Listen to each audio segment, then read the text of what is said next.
ನೋಡಿ ಇವತ್ತೊಂದು ಚಳಿಗಾಲಕ್ಕೆ ತುಂಬಾ ಮಾಡಿಕೊಳ್ಳುವಂಥ ಒಂದು ಅಡುಗೆ ತಂದಿದ್ದೀನಿ. ಏನಂತೀರ, ಎಳ್ಳಿನ ತಂಬುಳಿ ಯಾವ ಥರ ಮಾಡೋದಂತ ತುಂಬ ಸುಲಭವಾಗಿ ನೋಡಿಕೊಂಡು ಮಾಡ್ಕೋಬೋದು. ಏನಿಲ್ಲ ಜಂಜಾಟ, ತುಂಬ ಆರೋಗ್ಯಕರವಾದಂಥ ಒಂದು ರೆಸಿಪಿ. ತುಂಬಾ ಸರಳವಾಗಿ ಏನು ಮಾಡ್ಕೋಬೇಕಂದಾಗ ಈ ಥರ ತಂಬುಳಿ ಮಧ್ಯಾಹ್ನ ಬಿಸಿ ಬಿಸಿ ಅನ್ನಕ್ಕೆ ಮಾಡ್ಕೊಂಡು ಹಾಕ್ಕೊಂಡು ತಿಂತಾಯಿದ್ರೆ ತುಂಬಾ ಸುಲಭವಾಗಿ ಮಾಡ್ಕೊಳ್ಬೋದು. ತುಂಬಾ ಒಳ್ಳೆಯದು ಆರೋಗ್ಯಕ್ಕೆ. ಯಾವ ಥರ ಮಾಡೋದಂತ ನೋಡ್ಕೊಳ್ಳುವ.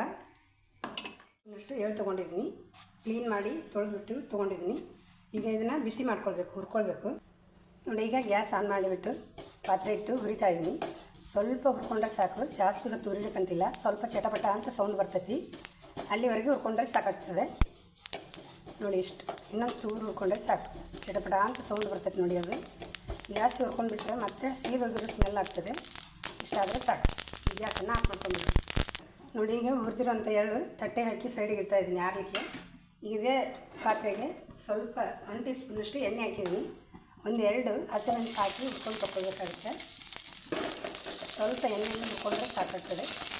ತಂಬುಳಿಗೆ ಹಾಕ್ಲಿಕ್ಕಿದೆ, ಹುರಿದೇ ಹಾಕಬೇಕು, ಅಂದರೆ ಚೆನ್ನಾಗಿರ್ತೈತಿ.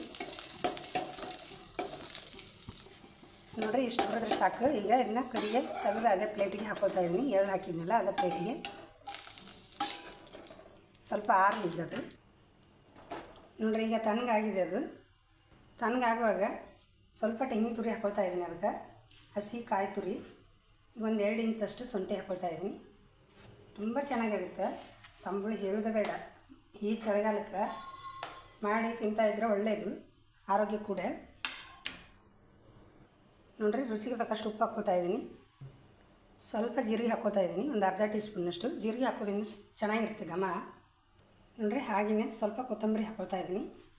ಎಲ್ಲವನ್ನು ಹಾಕಿ ಆಯ್ತು. ಈಗ ನುಣ್ಣಗೆ ಮಿಕ್ಸಿ ಜಾರಿಗೆ ಹಾಕ್ಕೊಂಡು ನುಣ್ಣಗೆ ರುಬ್ಕೊಂಡು ಬರ್ಬೇಕು ಅದನ್ನ. ನೋಡಿ, ಈಗ ತೊಗೊಂಡಿರುವಂಥದ್ದು ಎಲ್ಲನೂ ಮಿಕ್ಸಿ ಜಾರಿಗೆ ಹಾಕ್ಕೊಳ್ತಾ ಇದ್ದೀನಿ. ಆವಾಗಲೇ ಸಿದ್ಧ ಮಾಡಿ ಇಟ್ಕೊಂಡಿರುವಂಥ ಎಳ್ಳಿಂದು ತಂಬುಳಿಗೆ ಎಲ್ಲವನ್ನು ಹಾಕ್ಕೊಂಡು ಅದಕ್ಕೆ ಅಗತ್ಯಕ್ಕೆ ಎಷ್ಟು ನೀರು ಬೇಕಾಗ್ತದೆ ಅಷ್ಟು ಹಾಕ್ಕೊಂಡು ನುಣ್ಣಗೆ ರುಬ್ಕೊಂಡು ಬರಬೇಕು. ನೋಡ್ರಿ, ಈಗ ರುಬ್ಕೊಂಡು ಬಂದಾಯಿತು. ಎಷ್ಟು ಸಾಧ್ಯ ಆಗುತ್ತೆ ಅಷ್ಟು ನುಣ್ಣಗೆ ರುಬ್ಕೊಂಡಿದ್ದೀನಿ. ರುಬ್ಕೊಂಡ್ಬಂದಿದ್ದು ಒಂದು ಪಾತ್ರೆಗೆ ಹಾಕ್ಕೊಳ್ತಾ ಇದ್ದೀನಿ. ನಾನು ಮಿಕ್ಸಿ ಜಾರಿಗೆ ಸ್ವಲ್ಪ ನೀರು ಸೇರಿಸಿ ಅದನ್ನು ಕೂಡ ತೊಳೆದು ಹಾಕ್ತಾಯಿದ್ದೀನಿ. ಹಾಗೆಯೇ ಇದಕ್ಕೆ ಒಂದು 2 ಕಪ್ನಷ್ಟು ಮಜ್ಜಿಗೆ ಹಾಕ್ಕೊಳ್ತಾ ಇದ್ದೀನಿ, ಗಟ್ಟಿ ಮಜ್ಜಿಗೆನ. ನೀವು ಮಜ್ಜಿಗೆ ಅಂದರೆ ಇದ್ರೆ ಹಾಕ್ಕೊಳ್ಬೋದು, ಇಲ್ಲಾಂದ್ರೆ ಮೊಸರು ಇತ್ತಂದ್ರೆ ಕಟ್ಟದ್ಬಿಟ್ಟು ಅದನ್ನು ಕೂಡ ಹಾಕ್ಕೊಳ್ಬೋದು. ಇದಕ್ಕೆ ಸಿಂಪಲ್ಲಾಗಿ ಒಂದು ಒಗ್ಗರಣೆ ಮಾಡುವ. ಈಗ ಒಗ್ಗರಣೆ ಮಾಡಲಿಕ್ಕೆ 1 ಟೀ ಸ್ಪೂನಷ್ಟು ಎಣ್ಣೆ ಹಾಕಿದ್ದೀನಿ. ಸಾಸಿವೆ ಹಾಕ್ಕೊಳ್ತಾ ಇದ್ದೀನಿ. ಸಾಸಿವೆ ಹಿಂಗೆ ಚಿಟ್ಬಿಡ್ತಾ ಇದ್ದಂಗೆ ಒಂದು ಒಣ ಮೆಣಸು ಮುರಿದು ಹಾಕ್ಕೊಳ್ತಾ ಇದ್ದೀನಿ. ಕರಿಬೇವಿನ ಹಾಕ್ಕೊಳ್ಳಿ, ತುಂಬ ಚೆನ್ನಾಗಿರುತ್ತೆ. ಹಾಗೆ ಒಗ್ಗರಣೆ ಇಷ್ಟೇ ಸಿಂಪಲ್. ಇದಕ್ಕೆ ಹಿಂಗಿದ್ರೆ ಹಿಂಗೆ ಕೂಡ ಹಾಕ್ಕೊಳ್ಬೋದು. ಈಗ ಇದನ್ನ ಒಗ್ಗರಣೆನ ಮಜ್ಜಿಗೆ ನಾವು ಮಾಡಿಟ್ಟಂಥ ತಂಬುಳಿಗೆ ಹಾಕ್ಕೊಂಡ್ರೆ ಆಯಿತು. ನೋಡಿ, ಈಗ ತಂಬುಳಿಗೆ ಸ್ವಲ್ಪ ಬೆಲ್ಲ ಹಾಕ್ಕೊಳ್ತಾ ಇದ್ದೀನಿ. ಈಗ ಮಾಡಿಟ್ಟಂಥ ಒಗ್ಗರಣೆ ಹಾಕ್ಕೊಳ್ತಾ ನೋಡಿ, ಎಷ್ಟು ಚೆನ್ನಾಗಿರ್ತಂತ ತಂಬುಳಿ.